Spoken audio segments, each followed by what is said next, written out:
Hello everyone. तो हम class 10 9th का चैप्टर 4 कर रहे थे, स्ट्रक्चर ऑफ एटम। हमारा इसमें कुछ टॉपिक्स रहते थे, सिंपल से टॉपिक हैं। वैसे ये टॉपिक मैंने पीरियोडिक टेबल की क्लासिफिकेशन है उसमें भी करवाए हुए हैं, तो आप उसमें भी कर सकते हो। ठीक है, क्लासिफिकेशन ऑफ पीरियोडिक टेबल आप वीडियोस वहां पे सर्च कर लेना, वहां पे बिल्कुल डिटेल में ये सारे टॉपिक कराए हुए हैं। क्लासिफिकेशन ऑफ पीरियोडिक, ये सारा पीरियोडिक टेबल में बैलेंस इलेक्ट्रॉन की वैलेंसी, इलेक्ट्रोवैलेंसी, कोवैलेंसी, सारा उस वीडियो में सब कुछ है।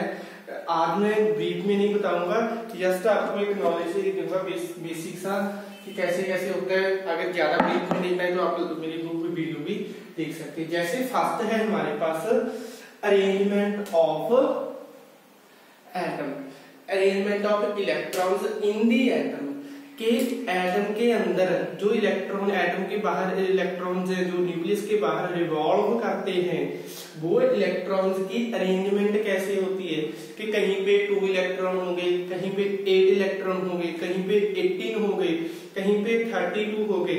ऐसे ही कितने कितने इलेक्ट्रॉन है। जैसे जैसे हम एटॉमिक नंबर पीरियोडिक टेबल में आगे जाते जाते हैं, जो इलेक्ट्रॉन है उनकी जो संख्या है वो बढ़ती जाती है। तो वैसे ही जैसे फर्स्ट है, एक तो हमें इसके लिए फॉर्मूला याद करना पड़ेगा 2n स्क्वायर का। ठीक है, इसके बाद हम शेल देखेंगे। जैसे यहाँ पे n की वैल्यू 1 फिल करते हैं, मतलब क्या है, ये फर्स्ट शेल है। फर्स्ट शेल कौन सा होता है? k shell. कल बताया थी ना, k l m n shell, वैसे ही यहाँ पर है। ठीक है, तो k शेल, यहाँ पे n की वैल्यू 1 फिल कर दो, 2 का स्क्वायर, 2 इंटू 1 का स्क्वायर 1, 2 मल्टीप्लाई 1 कितने रहेंगे 2। तो फर्स्ट शेल में मतलब क्या है, फर्स्ट शेल में ओनली 2 इलेक्ट्रॉन्स वेकेंट होंगे। 2 इलेक्ट्रॉन्स हैं जो न्यूक्लियस के बाहर, ये न्यूक्लियस है, ठीक है, और यहाँ पे फर्स्ट शेल है, इसमें ओनली 2 इलेक्ट्रॉन्स हैं जो वो रिवॉल्व करेंगे। इसके बाद n की वैल्यू 2 फिल कर दो, 2 फिल की 2 मल्टीप्लाई n स्क्वायर में 2 का स्क्वायर, 2 मल्टीप्लाई 2 का स्क्वायर 4 होता है, 2 की 4 के साथ मल्टीप्लाई की 8, यानी कि सेकंड शेल में कितने इलेक्ट्रॉन होंगे? सेकंड शेल में कितने इलेक्ट्रॉन होंगे? 8 इलेक्ट्रॉन रिवॉल्व करेंगे।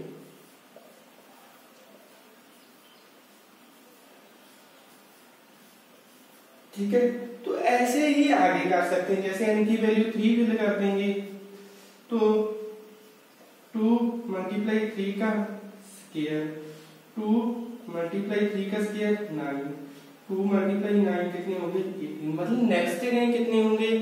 18 होंगे थर्ड शेल में। तो ऐसे ही हम इससे निकाल सकते हैं। ये फॉर्मूला याद रखना है आपको, ओनली 2n स्क्वायर का। 2n स्क्वायर का फॉर्मूले के साथ हम देख सकते हैं कि फर्स्ट शेल में कितने इलेक्ट्रॉन रिवॉल्व करेंगे, सेकंड में कितने इलेक्ट्रॉन होंगे, थर्ड में कितने होंगे, फोर्थ में कितने होंगे। इसके लिए वहां पर भी मैंने एक मैजिक नंबर याद रखने के लिए, अगर आपको ऐसे नहीं याद रहता, निकालने की भी जरूरत नहीं है, तो इसके लिए मैंने वहां पे उस वीडियो में ही 2 मैजिक नंबर बताया है। एक मैजिक नंबर 2 8 18 18 32, ठीक है, यहां तक। तो आपको अप टू 20 तक आते हैं। अभी तक जो 10th क्लास तक के आपको 20 याद कर लेना आप पीरियोडिक टेबल में, एटॉमिक नंबर उनके, ठीक है, सारे एलिमेंट्स आपको 20 याद करने हैं। तो मैजिक नंबर याद रखना है 2 8। फर्स्ट में पहले 2 इलेक्ट्रॉन रिवॉल्व कर सकते हैं, सेकंड शेल में 8 कर सकते हैं, फिर 18 कर सकते हैं, फिर 18 कर सकते हैं। ये नोबल गैसेस यहाँ पे हमारा ये टॉपिक है, ये भी हो जाएगा। पहले देखो, नोबल गैस हीलियम है, नियॉन है, क्रिप्टॉन है, जीनॉन है, रेडॉन है, ठीक है। तो ये है नोबल गैसेस, एक आर्गन रह गई, ठीक है। तो हीलियम का एटॉमिक नंबर कितना है? 2। ये सारी नोबल गैसेज हैं। नोबल गैसेज यानी कि जो स्टेबल होती हैं, जो स्टेबल होती हैं, इनमें से इलेक्ट्रॉन ना तो इनमें गेन कर सकते हैं जो एलिमेंट्स है, जैसे हीलियम हो गया, ये ऐसा एलिमेंट है ना तो इलेक्ट्रॉन को गेन करेगा ना जो अपने पास इलेक्ट्रॉन को छोड़ेगा। हमें नियरेस्ट इसी नोबल गैसेस के नियरेस्ट जो बाकी के एलिमेंट रह गए, जैसे हाइड्रोजन है, हाइड्रोजन का एटॉमिक नंबर कितना है 1, वो अपना एक इलेक्ट्रॉन कहीं से गेन कर लेगा, गेन करके नियरेस्ट नोबल गैस में चला जाएगा। जैसे सोडियम है, सोडियम का कितना है 11 है, ये अपना एक इलेक्ट्रॉन लॉस कर देगा और अपने नियरेस्ट नियॉन में चला जाएगा। नियॉन का एटॉमिक नंबर कितना है 10। कैसे आया 2 + 8 10 हो गई, 10 + 18 2 8 8 18 होता है। 10 + 8 कितना हो जाएगा आर्गन, आर्गन का कितना होता है 18, 18 + 18 36, 36 + 32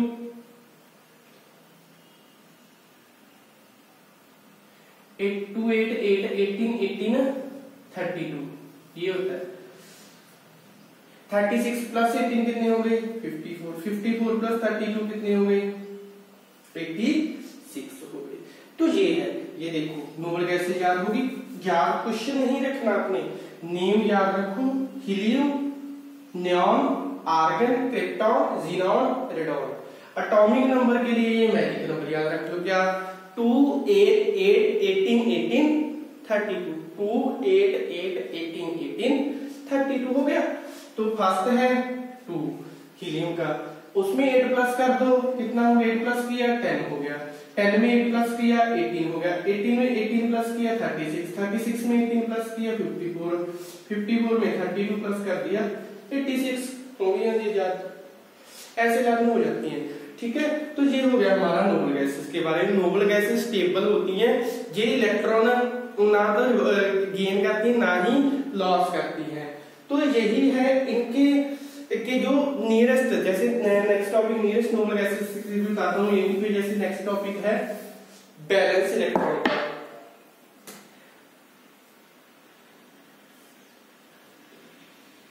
वैलेंस इलेक्ट्रॉन, वैलेंस इलेक्ट्रॉन जैसे हमारे पास सोडियम का एटॉमिक नंबर कितना है 11 है, इसकी इलेक्ट्रॉनिक कॉन्फ़िगरेशन कितनी है 2 8 1। फर्स्ट में 2 इलेक्ट्रॉन हो सकते हैं। हमने इन सब का इलेक्ट्रॉनिक कॉन्फ़िगरेशन ऐसे लिखनी होती है कि इन सब का प्लस करके जितना एटॉमिक नंबर है वही बनना चाहिए। 2 8 + 1 कितने हो गए 11। ये देखो हमारे पास क्या है 2 8 8 18 18 32। पहले में 2 इलेक्ट्रॉन कंप्लीट है, दूसरे में 8 इलेक्ट्रॉन कंप्लीट है, थर्ड में 8 है नहीं है। तो जो ये रह गया ये क्या हो गए उसके वैलेंस इलेक्ट्रॉन हो गए, ठीक है, वैलेंस इलेक्ट्रॉन हो गए। जैसे मैग्नीशियम ही ले लो ना, साथ वाली 12, इलेक्ट्रॉनिक कॉन्फ़िगरेशन कितनी है 2 8 2, कंप्लीट वैलेंस इलेक्ट्रॉन कितनी हो गई 2। क्लोरीन ले लो, कितना है एटॉमिक नंबर 17, इलेक्ट्रॉनिक कॉन्फ़िगरेशन कितनी हो जाएगी 2 8 7। तो वैलेंस इलेक्ट्रॉन कितने रह जाएंगे, ये कंप्लीट है कितना रह जाएगा 7, ठीक है। इसके बाद नेक्स्ट है, ये हो गया वैलेंस इलेक्ट्रॉन का। वैलेंसी आ गया, वैलेंसी में क्या है यहीं से देखो वैलेंस इलेक्ट्रॉन कितने हैं, कितने वैलेंस इलेक्ट्रॉन है 1, कितने वैलेंस इलेक्ट्रॉन है 7। पहले 1 2 3 4 3 2 1। जो वैलेंसी लिखते हैं ये ऐसे लिखते हैं, जहां तक इलेक्ट्रॉन 3 तक बैलेंस इलेक्ट्रॉन है उसको प्लस में लिखना है। यहाँ पे कितना इलेक्ट्रॉन बैलेंस है 1, तो सोडियम के ऊपर +1 का चार्ज हो जाएगा। जहां पे इलेक्ट्रॉन कितने हैं 2, तो कितना चार्ज हो जाएगा 2+ का। एल्यूमिनियम होता तो उसके ऊपर 3 बैलेंस इलेक्ट्रॉन होते 3+ का हो जाता। इसके बाद जैसे ये चल पड़ेंगे, ठीक है, 3 तक बैलेंस इलेक्ट्रॉन, यहाँ पर 7 आ गई, तो 8 में से 7 माइनस किए कितने रह जाएंगे 1, तो उतने ही इसके ऊपर माइनस का चार्ज लगा दो, ठीक है। जैसे ऑक्सीजन है, एटॉमिक नंबर कितना है 8, 2 6। बैलेंस इलेक्ट्रॉन कितनी हो गई इसमें? 6 हो गई। ठीक है, तो वैलेंसी कितनी हो गई? कितनी होगी वैलेंसी? कितनी होगी? 4। 8 में से 6 माइनस किए 2। जब 4 से 3 से ज्यादा हो जाए तो उसको 8 में से माइनस कर देना है। जहां पे भी 1 2 3 इसकी वैलेंसी देखनी है तो सीधा प्लस का चार्ज, +1 +2 +3। जहां पे 4 आ गया तो 8 में से माइनस करो और ऊपर माइनस का साइन लगाओ। ठीक है जी, तो ये हो गया। इलेक्ट्रोवैलेंसी और कोवैलेंसी में क्या फर्क है? जो यहाँ पर मैंने लिखी है वो सारी इलेक्ट्रोवैलेंसी है। कोवैलेंसी का क्या मतलब होता है?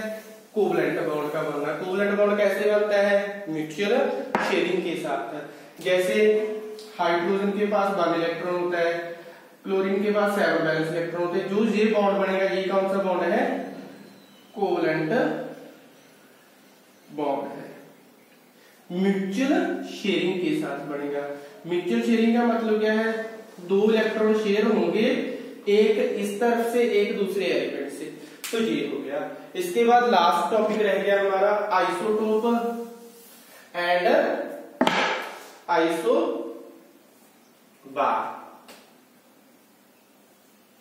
आइसोटोप और आइसोबार का, आइसोटोप में और आइसोबार में सेम ही लिखना है। एक में एटॉमिक नंबर सेम होता है और मास नंबर अलग होता है। जो आइसोटोप है इसमें जो एटॉमिक नंबर है सेम रहेगा, same atomic number but different mass number. Isobar में क्या है? सेम रहेगा mass number but different atomic number. जहां पे भी जैसे हाइड्रोजन के आइसोटोप है, isotopes of hydrogen. Isotope of hydrogen, कितनी आइसोटोप है हाइड्रोजन के? 3 आइसोटोप हैं। अगर पूछा जाता है तो 3 आइसोटोप होते हैं हाइड्रोजन के। आइसोटोप 3 कौन कौन से होते हैं? एक होता है प्रोटियम, एक होता है ड्यूटेरियम, एक होता है ट्राइटियम।